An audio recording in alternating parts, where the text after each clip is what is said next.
Welcome in, guys. I am back to talk about AEW's Double or Nothing 2022. And this show is very forgettable. Like, you can take a lot of this stuff out of this card, and it was forgettable. This show was 5 hours long. 5 hours long. Do you really need to be 5 hours, Tony Khan? Just because the theme of this show is just because you can doesn't mean you have to. Like, 5 hours long. I know it's Memorial Day today, but still, if this was a normal day, then a lot of people going to work and whatever. So this was 5 hours with 13 matches that you see a couple of these matches I'm going to talk about later on that didn't need to be on the pay-per-view. It wasn't pay-per-view quality. This is $50 for some of this shit you had out. Like, come on. So I start off with the first match of the night, and that is Warlow versus MJF. They start off with a hot start here. This was, I heard all these fucking marks over the weekend saying, oh, MJF hasn't appeared at FanFest. He's apparently took a flight from Vegas to Long Island. I'm like, are you believing this shit? Like, these journalists who are reporting this, or allegedly reporting this, are working with AEW.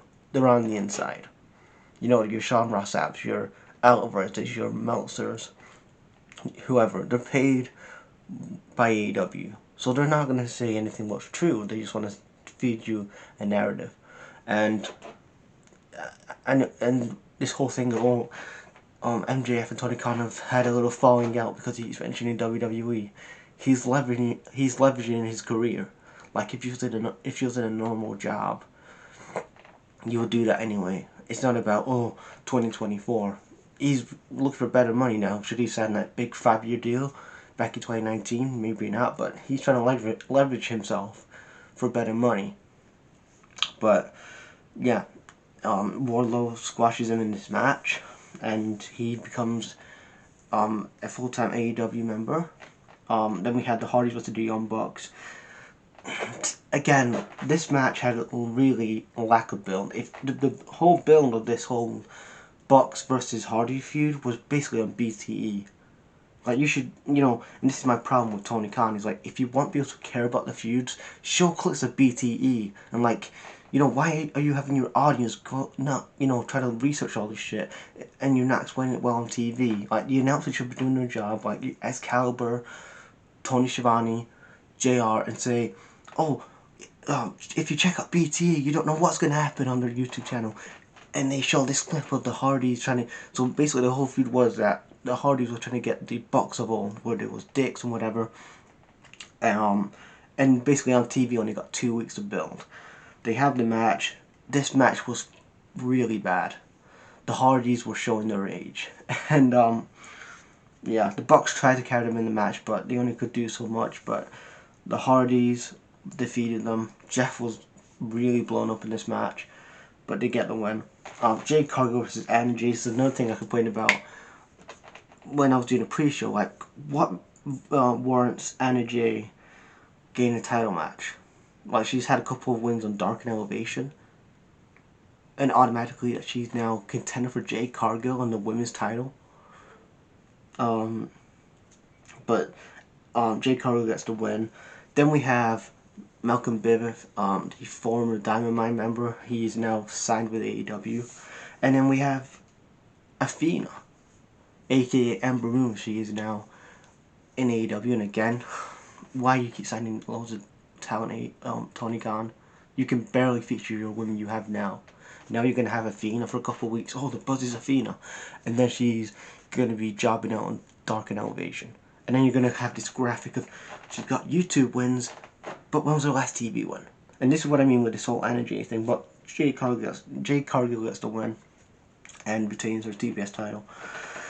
And another match. This match shouldn't have been on the pay-per-view either. House of Black versus the Death Triangle. This should have just been on Rampage. House of Black get the win. Julia Hart spits mist into Pac's face to get the win. She's now a part of the House of Black. We have Adam Cole versus Samoa Joe for the Owen Hart Men's Final.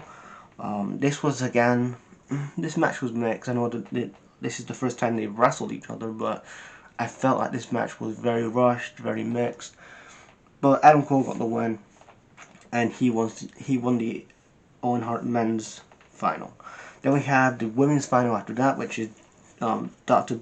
Britt Baker, DMD, versus Ruby Soho. And as soon as Adam Cole won that match, I had an idea that I was gonna go put the thing on Britt Baker, because there were a couple and they're like, oh, well, we're not gonna have Adam Cole winning without Britt Baker. Like, we need them both to win. When Britt Baker is the face of your women's division, she did not need that big win. Give it to somebody like a Ruby Soho, because you signed her nearly a year ago. Well, in September it will be a year. And what have you done with Ruby Soho in that year? That balance, like, this could be a big turning point in her career. Like, she had an Arthur Ashe match with Britt Baker, and then they didn't pull the trigger then. Then they had this time here, which would have been a great time to elevate Ruby Soho, but the majority of her AEW run has been on YouTube. When was her last TV win? I think it was like 2 or 3 weeks ago on Rampage, but maybe I'm wrong. And then this match, again, another match, American Top Team versus Frankie Kazarian, Sammy Guevara, and Ty Conti. Don't care about the match. American Top Team won the match. That means Frankie Kazarian and Sammy Guevara cannot compete for the TNT title. TNT title. Then we had Kyle O'Reilly versus Darby Allin. This is what happens when you give the boys creative control, because everybody wants a spot on the card. And the reason behind this was, Kyle O'Reilly injured Sting in that stupid brawl they didn't need to have a couple weeks ago, which automatically says that Darby Allin's going to have a match. Kyle O'Reilly gets the win. This match should have been in the Owen Hart tournament, and then you should have had Jeff Hardy, Darby Allin in a singles match. That's money. I mean, I'm not the biggest Darby Allin fan, but that's money. And people would have paid $50 to have Jeff Hardy, Darby Allin on pay-per-view. But again, this is AEW. They're giving free matches on TV when they could have made a lot of money with this whole Jeff Hardy, Darby Allin match on pay-per-view. But again, Tony Khan.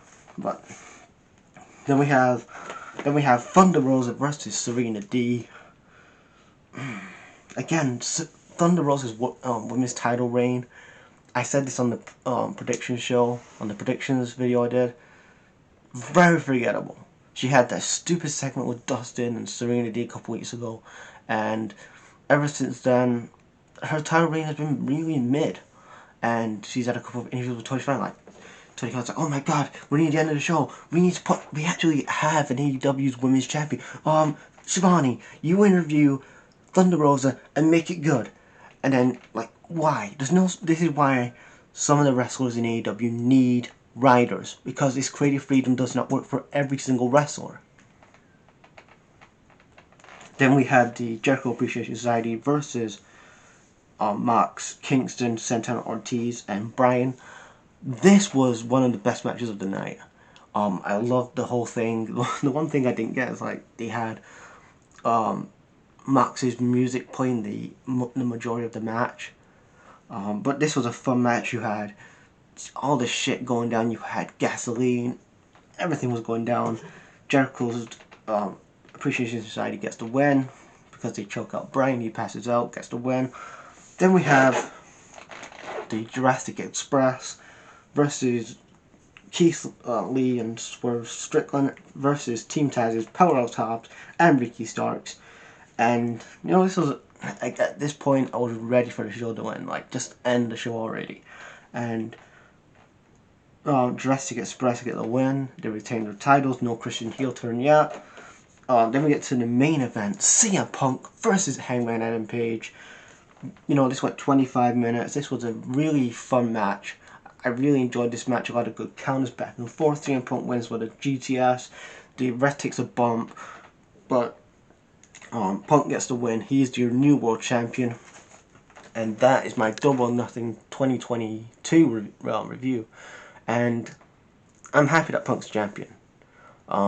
Finally, they've took the title off Hangman Adam Page. In my opinion, Hangman Adam Page, I'm a big fan of Hangman Adam Page, but he's a transitional champion to me. He's like the guy you can get really behind for a good chase to the title. Then you need a good strong heel. Maybe in the future I could see CM Punk.